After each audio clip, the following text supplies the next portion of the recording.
3 कानून किसके लिए हमें समझना पड़ेगा। 3 कानून है सोसाइटी के लिए।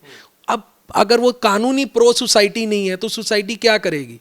तो इसलिए इनसे इसको इस ध्यान में रखते हुए पार्लियामेंट ने तीनों कानून पास किए और प्रॉपर रिपोर्ट से पास किए कि सोसाइटी आजकल क्या फेस कर रही है। पूरा ऑर्गेनाइज क्राइम्स को पूरी जगह दी गई। फिर मॉब लिंचिंग एक बहुत बड़ा विषय था इस देश में, उसके बारे में कुछ एक्सप्लेन नहीं था। आपको जान के हैरानी होगी, हम तो वकालत करते हैं, रोज कोर्ट में पेश होते हैं, मॉब लिंचिंग के बारे में पुराने वाले एक्ट के में कुछ भी एक्सप्लेनेशन नहीं थी। नए में उसको प्रॉपरली एक्सप्लेन किया है, पूरी उसकी एक्सप्लेनेशन दी है, उसको एक प्रॉपर सेक्शन दिया है मॉब लिंचिंग को।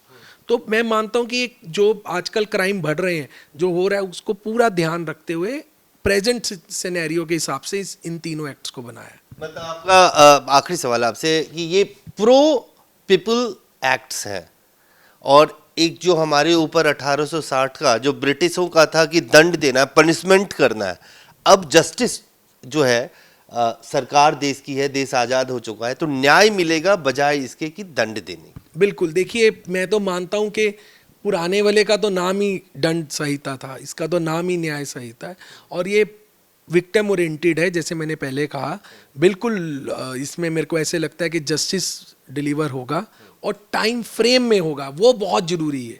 टाइम फ्रेम बहुत ज़रूरी है, नहीं तो व्यक्ति 20-20 साल 25-25 साल ट्रायल चल रहा है। तो मुझे लगता है कि ये चेंज है, बहुत रेवोल्यूशनरी तीनों एक्ट का चेंज है। और इसमें जो एविडेंस एक्ट था पहले, अब BSA बन गया, उसमें admissibility of electronic record secondary evidence माना जाता था, मतलब उसको इतनी वैल्यू नहीं दी जाती थी।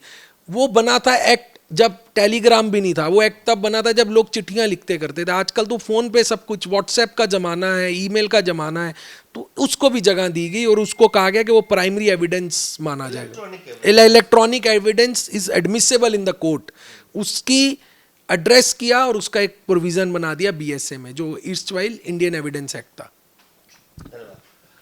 तो ये थे वरिष्ठ वकील वरुण चुग साहब, जिनका कहना है कि ये जो तीनों नए एक्ट आए हैं ये क्रांतिकारी कदम है भारतीय न्याय व्यवस्था में। जैसा कि नाम ही बदल के कर दिया, दंड की जगह अब न्याय आ गया और ये सब प्रो पीपल है, आम लोगों के लिए है। आने वाले दिनों में ये जो सालों से चले आ रहे धाराओं को हम अलग अलग नाम से जानते थे, उन नामों को दोबारा से अब याद करना पड़ेगा, चाहे वो धारा 144 हो, 307 हो, 302 हो। अब इन सब के नए नाम भारतीय न्याय व्यवस्था के हिसाब से हो गए हैं और ये सहूलियत आम लोगों को मिलेगी।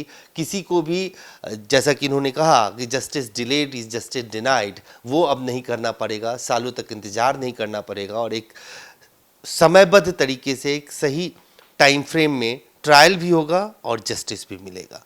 कैमरामैन फिरोज के साथ अजय झा, दैनिक सवेरा, दिल्ली। देश दुनिया की हर खबर सबसे पहले देखने के लिए फॉलो करें Dainik Savera TV, YouTube, Facebook, Instagram, X और व्हाट्सएप चैनल पर।